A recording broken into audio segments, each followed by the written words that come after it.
Went and saw James Gibbs at First National Bank. Had a lot of knowledge with with the different products that you can utilize at banks. First National is very good with investors, specifically with multifamily, because they can give you some different mortgage loan products, direct lines of credit, and it's very investor friendly. So if you start having business with them, they can be more flexible with their terms.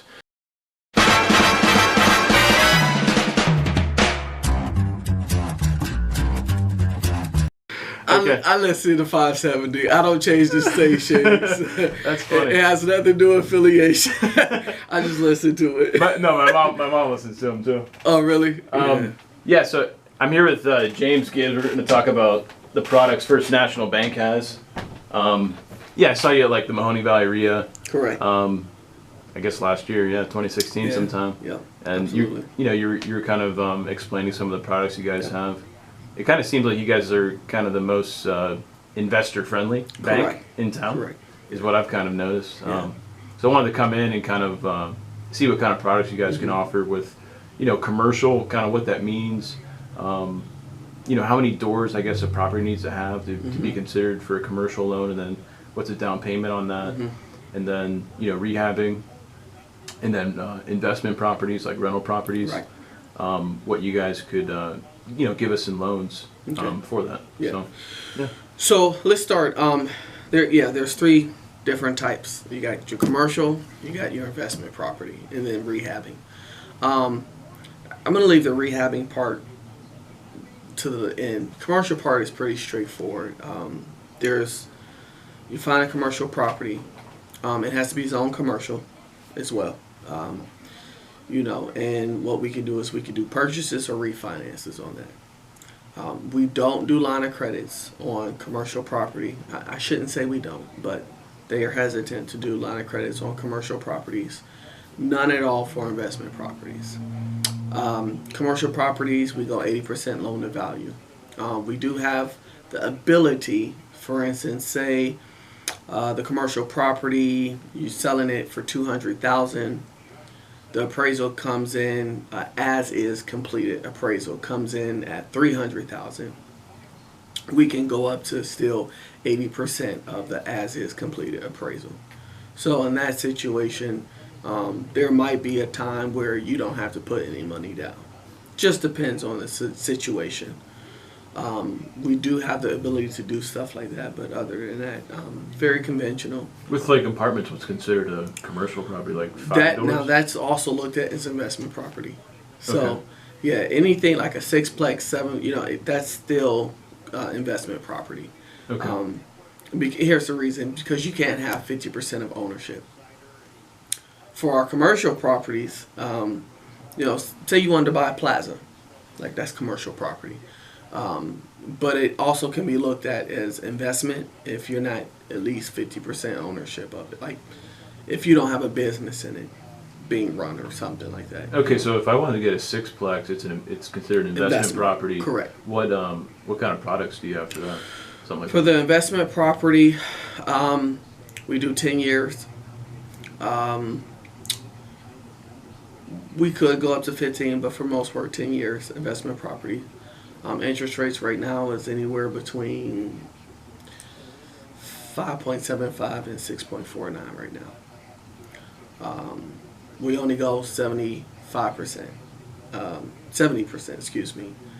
for investment properties. And the reason why is the risk. And that's pretty much it. Okay. Yeah. So I'd have to give you a certain down payment. So Yes. 20%. Yes. 20%. Okay. Mm-hmm. Okay. For investment property, 30. Is there any kind of breaking point, like 4 doors considered a 6 door? Nothing like that. Okay. So let's say I wanted to get some single families as well as like a sixplex. Is it the same thing with a single family? Yep. With the investment property, Yep. 20 down. Yep. Okay. Again, investment property, 30% down. 30% down. Okay. Yep. Okay. I guess that is a good way to get some Yeah. fourplexes, some sixplexes. Exactly. And we Put have the money people, down, get people in there. we have people flipping them all the time. Okay. Not only that, I mean, people come to me saying, "Hey, I got a sixplex for sale. I got this for sale." I actually have somebody in the house who has like a complex for sale. They want like, I think like 250 for it, something like that. But it still needs work. You know what I mean? So, but he has like 5 of the apartments rented out. I think 5 of Is it them. like in Boardman, Austintown? No, it's in the house. No, It's in the house, okay. Trumbull County. No, not a bad area. Mm-hmm. We can talk later about it, I guess. Right. But yeah, in terms of just simple products, mostly for the for the investment properties, we look strictly at investments. So it's really simple. If you could just remember 70% down. I mean 70% will do the financing. There's again, we look for the relationship.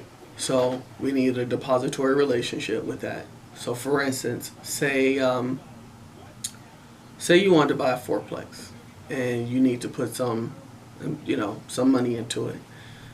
We could possibly look at doing a as is completed appraisal and soften the down payment. Maybe instead of 30%, we can go 80% or something like that. So, I mean, there are different avenues on it, and if you are established First National Bank customer, we most definitely will look at cash out deals. Okay, what like with collateral and stuff, like let's say people owns a lot of properties cash outright. Is there any way to use that to finance something else? That's a cash out deal. So For instance, say you own a couple homes, and say you want to buy another property, and you don't have a mortgage on it. Well, we just say, look, we're doing a rehab, or look for cash out, and we will put a mortgage up to 70% of it. It's kind of a slippery slope, and here's the reason why. It's because value. If you had the property for less than a year, 9 times out of 10 we won't do it. The other thing is, a lot of times you buy low, the value's low. So the longer that you have the property, the less that we'll look at what you paid for in terms of price. So for instance, I have client A. He comes to me all the time and he buys properties, $23,000, $25,000. And I set him up where he has a nice little line of credit. So what we do then is we empty out the line of credit and we put the mortgage on his investment properties. And so that's one of the ways he flips properties. And 9 times out of 10 he keeps them and rents them out. So, I mean, there are different ways we can do it. So, here's another scenario. Say you have a home that doesn't, an investment property that doesn't have a mortgage, and you want to pull like $45,000 out of it. We praise it, comes in at 70. Yeah, we can do that. But again, you have to be established customer and deposit account, stuff like that. Okay, yeah, I'll have to actually do that. I'm working with like Huntington and Cortland and Chase right now. Yeah. I just haven't had a First National Yeah. Bank account. I'll have to do that. Yeah, so like, what do people usually come in for? Like, investors like me, for like single family. I guess my goal is to continue to get single families as well as kind of these fourplexes and sixplexes. What's kind of the best avenue to do this? I'm kind of buying some cash, but I also kind of want to use some loans too. Yeah. So the best, in my history of this, the best way is to have an established line of credit, because it gives you the flexibility to not utilize your cash as much. Cash is king still today.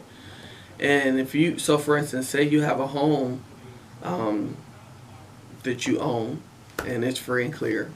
Let us establish a line of credit. Like a personal home? Yeah. Okay. Let us establish a line of credit where you utilize, because 9 times out of 10 you're not going to buy an investment property for more than $30,000-$40,000. So from there you could do one or two things. It's really simple. You can utilize the line of credit to purchase it, and all we do is repay owner equity. So then what we do is, once you purchase the investment property, we clean out the line of credit and put the mortgage on the investment property. Cool. And then your line of credit will be open, and it's a zero balance. So the best way is continue using, if I want to get these single families and multifamilies, continue to use cash as well as lines of credit Yeah. and down payments. Yeah. And so your cash will help you, if you want to purchase, a fourplex or something like that, that will help you with the down payment. Okay. So for instance, say there's a fourplex that you're looking at. Again, we only do 70%, of the loan. So you got to come with, 30%. So let's say it's real simple. It's $200,000. You'll have to come with $60,000 down, and we'll do the loan for $140,000. Gotcha. Okay. Yeah, I mean, if you definitely have some cash or you have a team a little Correct. bit, you can definitely pick up a few of those. Mm-hmm. Okay. It's a good way to approach And then it. I have my own personal thing, whether to flip or to rent, is that the margin of 80-20. If you're already, so for instance, and this is my own personal little thing. So for instance, say you buy a property for $30,000, and if you have to put 20% into that, so $6,000 into it. Okay, so now you're at $36,000. You have to be able to sell that property for at least 20% more than what you put into it and what you purchased. And then you have to watch for capital gains and stuff like that. But that I always tell people. But if so for instance, you're at the 36,000. We're looking at 20% of that, so you have to sell that property for at least $44,000 just so you can get that cushion back. Okay. Because then once you pay off the loan and everything, you made a $6,000 profit. So then it's kind of worth, what I mean, the investment. Now you also have to look worth at your time, yeah. Time invested and everything. So I use an 80-20% rule. Some people kind of look at me like, what? But a lot of people who have investment properties, they understand once they put the labor into it, like you want to at least see 20% back in profit or revenue. So are those the biggest things that investors kind of come in for? Is this because I do a lot of investment properties, I kind of can help them with the what they want to do, what they're looking at, and that's pretty much it. So it's kind of like utilizing your cash, but also using leverage. Yes. In time. Yeah. To acquire bigger properties. Correct. Instead of just single families. Correct. So if I wanted to get like a multifamily, Mm-hmm. would you guys consider me getting like 5 single families and then utilizing the loan that way with the collective amount? Like refinancing, like if I already had some, It would be in that situation if you don't have the cash. See, I don't know if we would do cash out on that many. I'm just kind of thinking of different ways to now, if you acquire more property. So, for instance, say you had 5 single homes and they all had a mortgage on them. We could refinance them and maybe only use 3 of the properties that you have in mortgage, and then the other 2 would be released. And so then you can kind of utilize those, or but to come right out and look for cash out, it's almost impossible. You have to build that relationship. So I mean, no matter how you look at it, your first real investment, you're probably gonna have to inject some cash into it. And then after that, you could either look at utilizing a line of credit or cash. Okay, yeah, because I'm getting these, picking up some single families here and there, but I'm definitely realizing kind of the bread and butter is getting these multifamilies. Kind of more doors in one building is kind of the best way of looking at this. And the reason why multifamily works is because you have more streams of revenue. So, for instance, I could do the numbers for you. I just had a customer pick up a fourplex.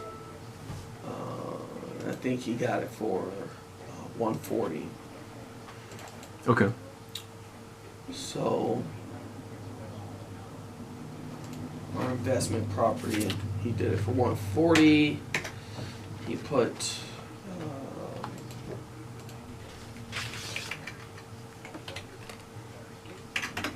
we did the loan for 98. So he injected for 30% into it.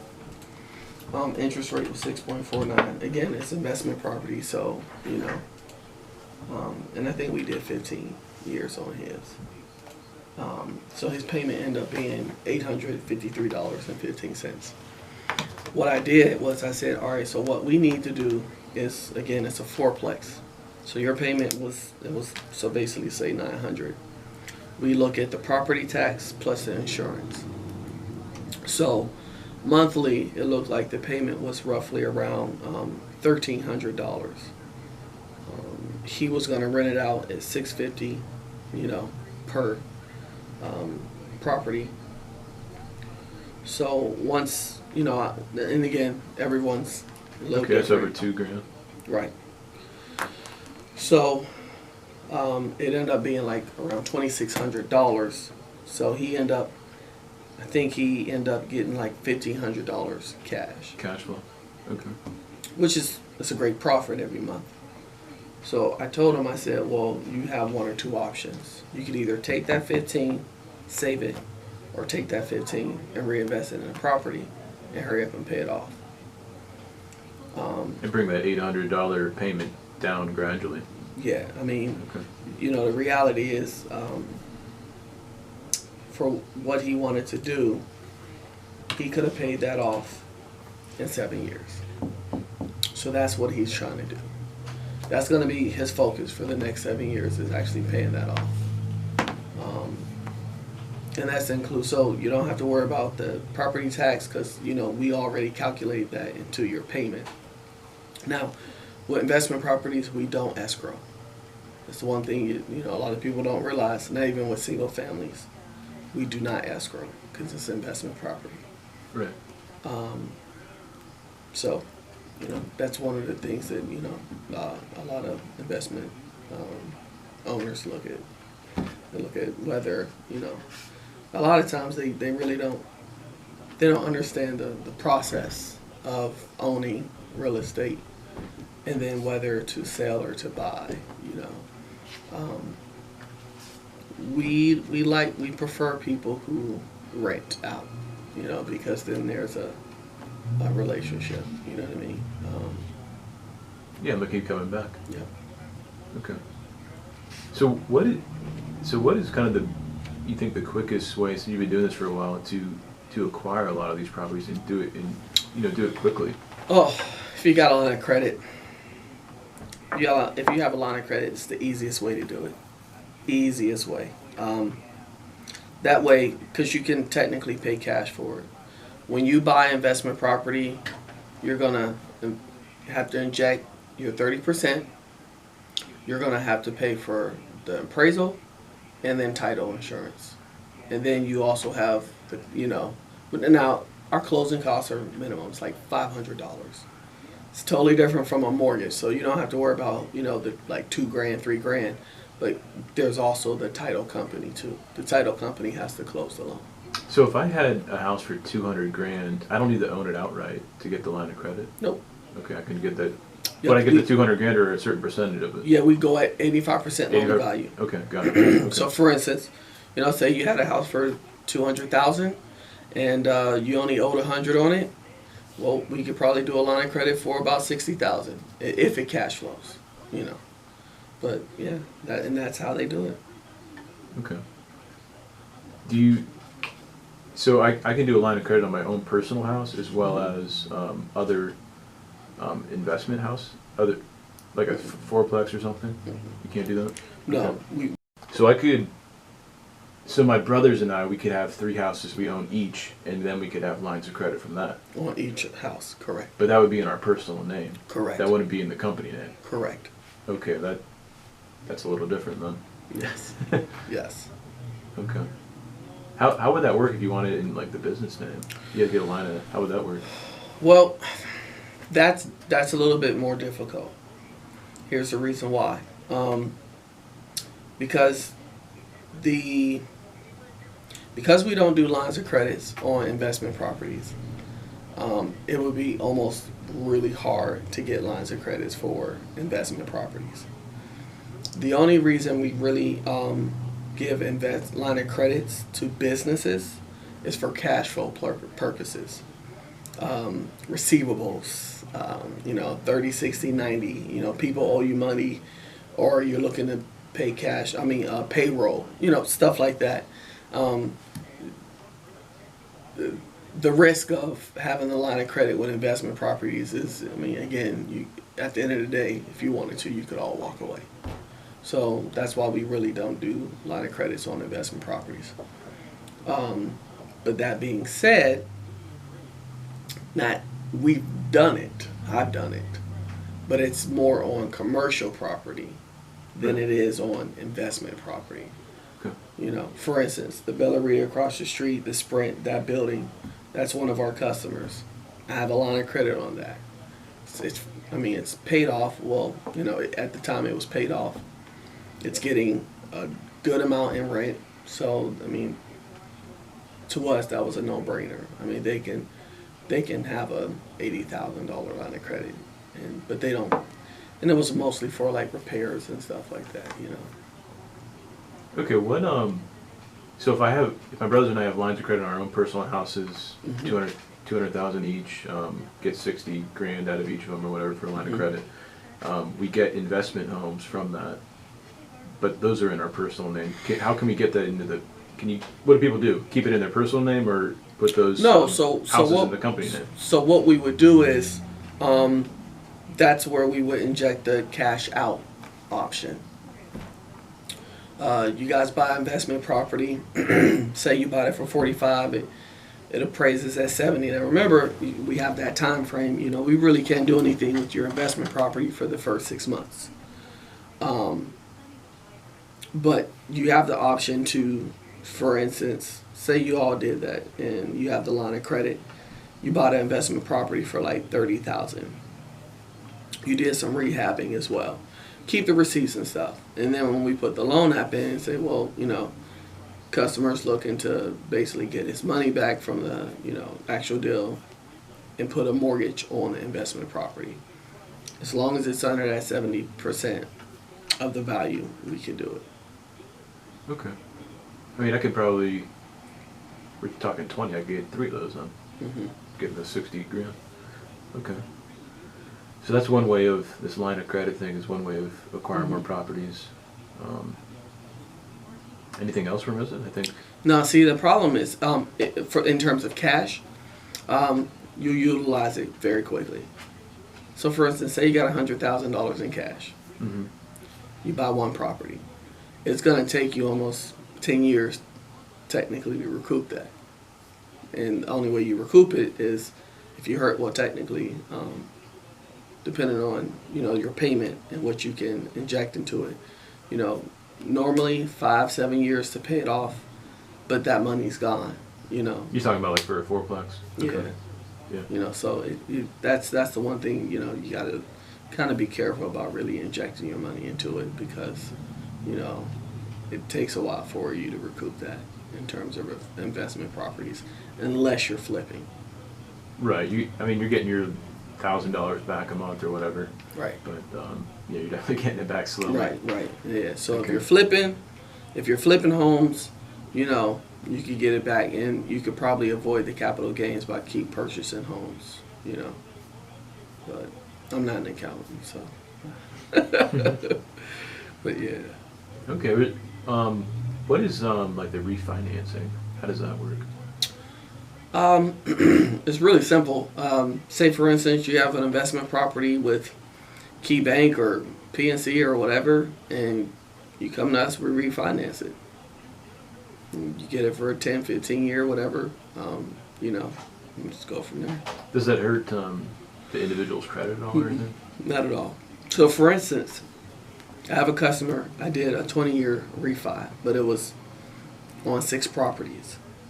So he had one with homes, it was like 2 with Home Savings, 3 with Huntington, and I think one was like Key Bank or something like that. So all we did was, there were 6 individual homes. For the value of 3 of them, we were able to do the loan, which then 3 of them he owned free and clear. Gotcha. Yeah. That works. And all we do is we do a mortgage and an assignment of rents on those 3 properties. So what kind of distinguishes you guys from kind of these other banks in town? You're just more willing to Yeah, lend? you know, the reality is when everybody stop lending, we were still doing small business. When people were getting their lines of credits closed and stuff, we were still lending. And so that's how we gained our notoriety. And then we were also doing investment properties. And there's still banks that won't touch them. Just will not Just touch a sour taste in their mouth from Yep. 08 bubble, I think. Yes. Yeah. Yes. Okay. But we scrutinize it. We, you know, it's not a guarantee that, you know, I look at everything. I look at the cash flow and I tell you yay or nay before, you know, I even put the loan app in. But it's not as easy as people think. I talk to a lot of people about investment properties, and they really don't have the money to inject into their initial properties. You know, because, I mean, again, you have to have 30% of, you know, the purchase price. Okay. Yeah. Yeah, I think we're getting these single families pretty cheap, Mhm. you know, on the west side and stuff. Mhm. But yeah, we definitely want to kind of graduate to these fourplexes and fourplexes sixplexes. Yeah. So I think you know, if you have a couple people doing it Yeah. with you, it's not as painful as if you're doing it by yourself. Now, you know, here's I always like to give my words of wisdom. Yeah. 2, 3 plexes, 4 plexes. There's a lot of risk. 1, people don't like to live that close to people. 2, you have to have at least 50% occupancy, or you're gonna lose. In these 2 and 3 Yeah. plexes? So, for instance, you know, and this is just simple. Say you get it for $50,000. The 9 times out of 10, you're not going to be able to rent it for $500, $600, $700, $800. It's going to be on the low end, the $300, $400. You know, so that's one of the things that people look at. I do have a customer where all he looks at is 2 plexes and 4 plexes in the Poland, you know, Boardman area.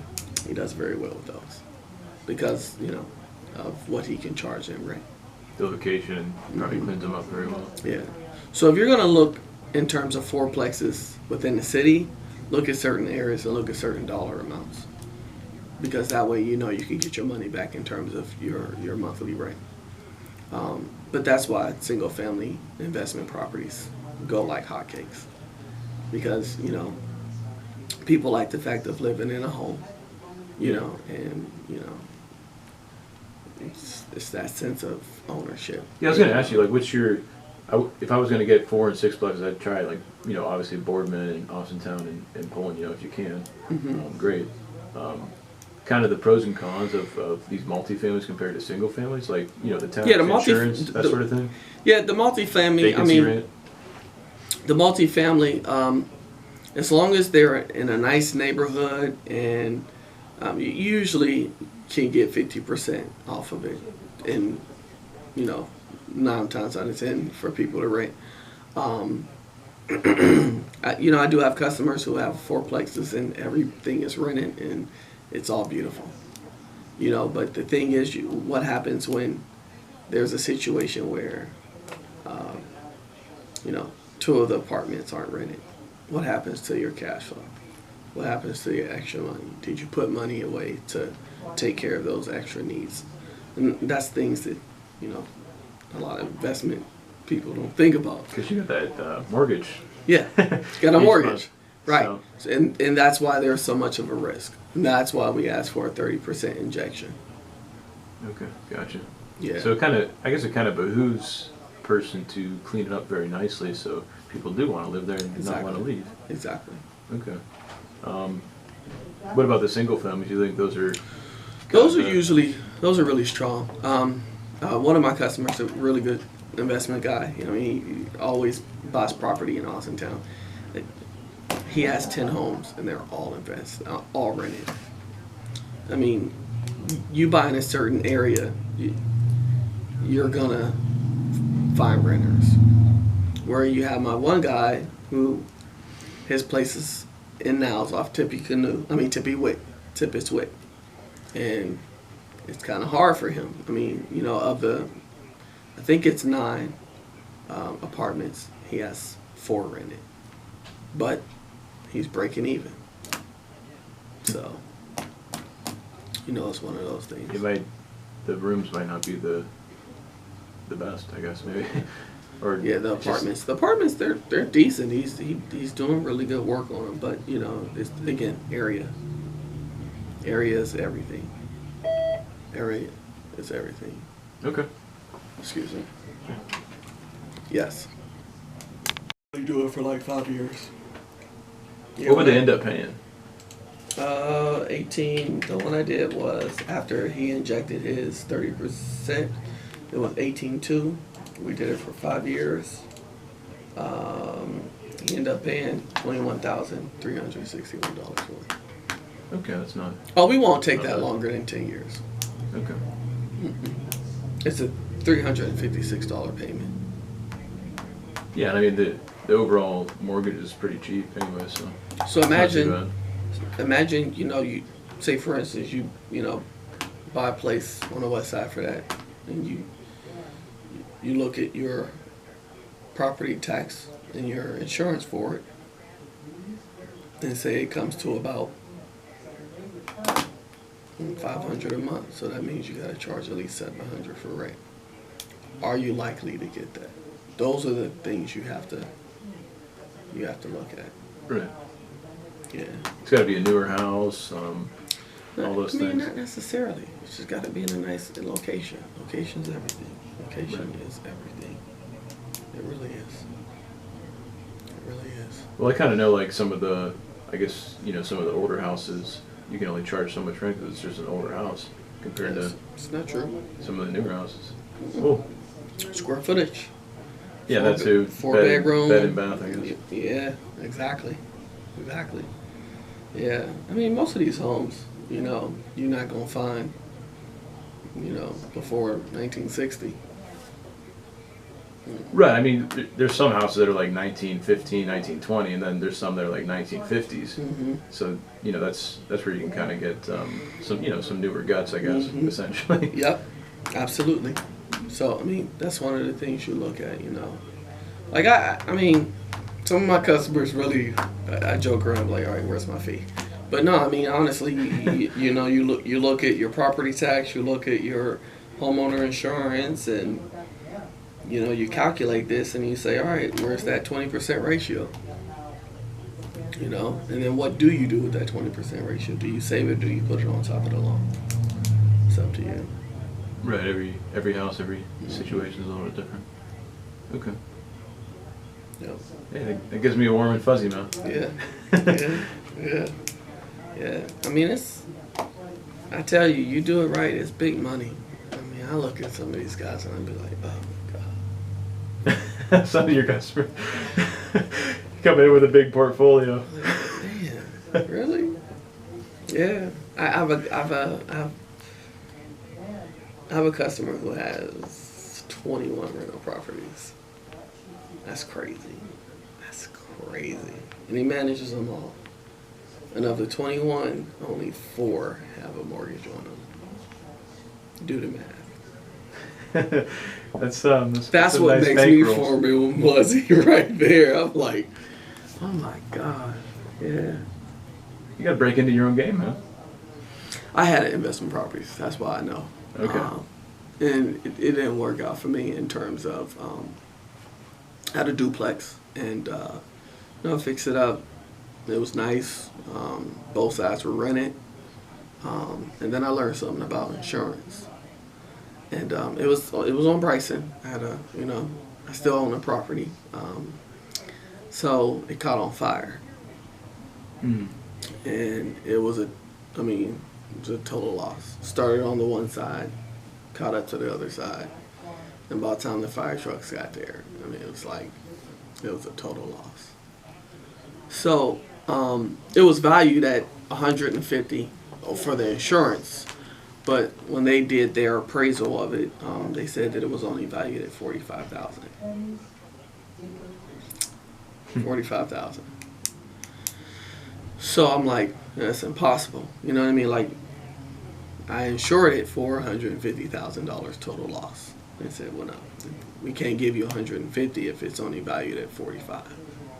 I said, well, who says? So I was like, well, there's a clause where I said, okay, then rebuild it right there on the north side. Give me a brand new building. And it was like, no, absolutely not. It won't value that. We can't appreciate the value of the neighborhood. You know, it was a hassle. It was like a 6 months process. So even though you insured it for a certain value, they're not. Huh. Nope. It's right. Not only that, I had my renters. So my renters was like, "Why? You know, you didn't have renter insurance. Can't help you." Which is true, right? So all their stuff is gone. Total loss. So how do you? I guess. So they sued me. Yeah, I was gonna say, like, so you had your insurance for a certain value, but the insurance appraiser saying no. So I mean, how do you avoid that? Like, so then what happens is your tenants sue you because you're to have insurance. So now that's why you hear the big thing about renter insurance. Technically, in that type of situation, you are still liable. okay, even though they're renting from you, they should have renter's insurance because Yes. if the house does catch on fire and they lose all their stuff, Yeah, then they come after they're you. going to come after you. And you become liable. I see. So your suggestion is make sure your renters have some kind of renters. Yeah. Put that in the lease. Yeah. Okay. If you can, I mean, you know, or let them know everything is. And I didn't know that. Try to get some kind of minimal renter's insurance or something. Take it out of the rent or something. Yep. So at the end of the day, they settled with me for $60,000, and so that the lawsuit wouldn't go forward, I had to give each tenant $10,000, technically $15,000. So I only saw $30,000. I can see how that could kind of be the beginning of the end. That was it. I was like, and then I also had to pay income on that $60,000. Wow. How long ago was that? This happened in 2007. Okay, Yep. right before the bubble. Yep. Wow. You know. Then I had to pay for it to be demolished. Wow. Oh, let me tell you, it's yeah, man. You It's got almost like you should just say like I can't pay it. You know, get these guys you off. had to your pay back. for the demolishment. Thank God, my dad worked in construction, so you know what I mean. He was like, "Give me $1,200, I'll go ahead and demolish it. Otherwise, it'd cost me $5,000." Jeez. So, you know, you do the math. You know, it's at a loss. It's, you know what I mean. It wasn't worth it. You know what I mean. That's a good story for me to have in my kit bag. It was, to me, it wasn't worth it. It wasn't worth it. It makes a lot of sense, man. Looking at it that perspective. Yep. Wow. All right. Yeah. I mean, oh yeah. So at the end of the day, I end up coming out of 30 for the property, for the insurance to my renters. I lost my investment. I had to tear it down, and I still have to pay the property tax on it every year. So. This is on the north side of Youngstown? Mm-hmm. Okay. Wow. Jeez. Kind of pray it doesn't happen to you. Oh man! But when I was getting the rent, it was $550 a month, both sides. That's good money up there. I was making $1,100 a month. I was 26 years old. What? And I mean, it was nice. I redid. It was 3 stories. It was basements. The one side had a finished basement. You know what I mean? Kitchen, living room. I mean, it was They were nice. What caused the fire? Do they know? They said it was like electrical, and I know that's bullcrap. Because I know for a fact. Well, now when they say electrical, something could have been an outlet, which caused the fire. It wasn't necessarily our wiring, but I mean, you know, it Someone had a blow dryer in the outlet and overheats or something. Mm-hmm. Okay. Yep. Well, that's too bad, man. It's crazy. That's a good story for young investors like me to know. So that's why, you know, I still won't do investment properties. But it costs. So let me tell you. So I got the investment property on a steal. I got it for $15,000. And I put in about 6. So I'm at 21 grand. Okay.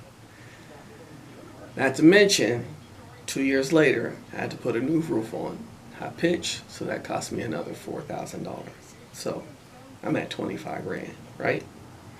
If you finish the numbers, I mean, I had it for 4 years. So, I mean, I made decent money off of it, you know. But at the end of the day, when it came done with the insurance and stuff, it was like, it was crazy. It was nuts. Story of James Gibbs, First National Bank. Right. So, yeah. Wow. All right, man. Yeah. Hey, I appreciate you sharing that and teaching me. And yeah. So. Thanks, man. You know, is it off? Yeah, it's not. Oh, no. okay. Okay.